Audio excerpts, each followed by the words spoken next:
ખેડૂતો અહીંયા ખાતર માટે રોજ ધક્કા ખાય છે। ગામડેથી ભાડા ભેગા કરીને આવે છે અને આ ખેડૂતોને ખાતર પૂરતું મળતું નથી। અહીંયા ખાતરનો સ્ટોક આવે જ છે, પરંતુ ખેડૂતોને જાણ કરવામાં ભરૂચ જિલ્લાના જંબુસર તાલુકામાં ખાતરની અછતને લઈને ખેડૂતોમાં ભારે રોષ જોવા મળી રહ્યો છે। દૂર દૂરના ગામોથી સવારથી જ ખાતર લેવા પહોંચતા ખેડૂતોને કલાકો સુધી લાઈનમાં ઉભા રહેવા છતાં ખાતર મળતું નથી। ખેડૂતો હવે પૂરતા પ્રમાણમાં ખાતર ઉપલબ્ધ કરાવવા અને વિતરણ વ્યવસ્થાની પારદર્શક તપાસ કરવાની માંગ ઉઠાવી રહ્યા છે। જંબુસર તાલુકાના વિવિધ ગામોમાંથી ખેડૂતો દરરોજ સવારથી ખાતર લેવા માટે કેન્દ્રો પર પહોંચી રહ્યા છે। ખેડૂતોના જણાવ્યા મુજબ તેમને ટોકન આપવામાં આવે છે, પરંતુ થોડા જ સમયમાં ખાતરનો જથ્થો પૂર્ણ થઈ ગયો હોવાનું કહી બીજા દિવસે ફરી આવવા માટે કહેવામાં આવે છે। ખેડૂતોનો આક્ષેપ છે કે સવારથી જ લાઈનમાં ઉભા રહેલા ખેડૂતોને ખાતર મળતું નથી, ત્યારે આખરે ખાતરનો જથ્થો જાય છે ક્યાં અને તેનું વિતરણ કેવી રીતના થાય છે તે અંગે અનેક સવાલો ઉભા થઈ રહ્યા છે। ખેડૂતો માંગ કરી રહ્યા છે કે સમગ્ર વિતરણ પ્રક્રિયાની નિષ્પક્ષ તપાસ કરવામાં આવે। ખાતરની અછતના કારણે ખેડૂતોને ખેતી કામ પર સીધી અસર પડી રહી છે। પાકને સમયસર ખાતર ન મળતા ઉત્પાદન પર પણ જોખમ ઊભું થઈ રહ્યું છે અને અનેક રજૂઆતો છતાં સમસ્યાનો ઉકેલ ન આવતા ખેડૂતોમાં ભારે અસંતોષ જોવા મળી રહ્યો છે।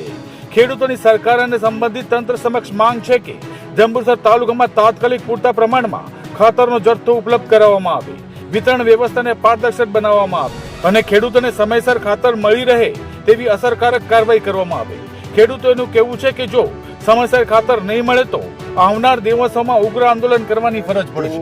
કમ્ફર્ટમાં આવેલા છે ખાતર માટે હવાના 6 વાગ્યાના આવેલા છે અને આ બધા આજુબાજુ ખેડૂતો છે હવાના 6 વાગ્યાના બધા ભૂખ્યાના તરસા રહેલા છે। પાણી પીવાની વ્યવસ્થા નથી અને બધા લાઈનમાં ઉભા રહ્યા, કોઈને ટોકન નહીં આલ્યું, કશું નહીં આલ્યું। કાલે લોકોને જે ખાતર વિતરણ થયું એમાં ટોકન આલેલું છે। હવે આજે જે લોકો એમને વિતરણ કર્યું અને બાકી એમને ટોકન આલી નહીં, લોકોએ માંગણી કરી ટોકનની, તો કે ભાઈ આજે તો ટોકન આપવાની કોઈને નહીં, હવે સોમવારે લેવા જાઓ। તો આ ખેડૂતોની પરિસ્થિતિ કેવી છે કે જુઓ તમે કે ખાતર ખાવા કેટલી લાઈન લાગે છે। હવાના 6 વાગ્યાના લોકો આવીને ઉભા છે, ભૂખા તરસા રહ્યા છે અને ખાતર મળતું નહીં ને વિલા મોડે પાછા જવું પડે। તો ખેડૂત આજે ખેતી કેવી રીતે કરશે? આવા જો 3 દિવસ સુધી ધક્કા ખાશે તો એનું ભાડું, આવવા જવાનું ભાડું, એનો સમય અને ખેતીમાં વાપરવાનો સમય કેવી રીતે વાપરશે? ખેડૂતો બરબાદ થાય છે। આજે ભારત ખેતી પ્રધાન દેશ છે તો એમને ખાતરની ખાસ જરૂર છે, એમને ઉનાળામાં બી ખાતર આલ્યું નહીં। તો આજના સમયમાં તો ખેડૂતને આપવું જ જોઈએ અને આજે જો આપણે અહીં ઉભા જોઈએ એમના ગોડાઉન ભરેલા છે। કેમ ગોડાઉન ભરેલા છે, કેમ ખાતર આપતા નહીં? એ લોકો તો ઓફિસ બંધ કરીને આવી ગયા, હવે ખાતર તો ગોડાઉનમાં ભરેલું છે, તો કયું કારણ થી આપતા નથી? ખાતર ગોડાઉનમાં ભરેલું જ છે, તો એના માટે શું આપણે કરી શકીએ છીએ? અમે અહીંયા ઉભેલા જ છે અને આપણે આ સામે જોઈ શકીએ છીએ ગોડાઉન છે એ ભરેલું જ છે। તો ખેડૂતોને શું થશે? ખેડૂતો કઈ આવી જિંદગી વિતાયા કરશે?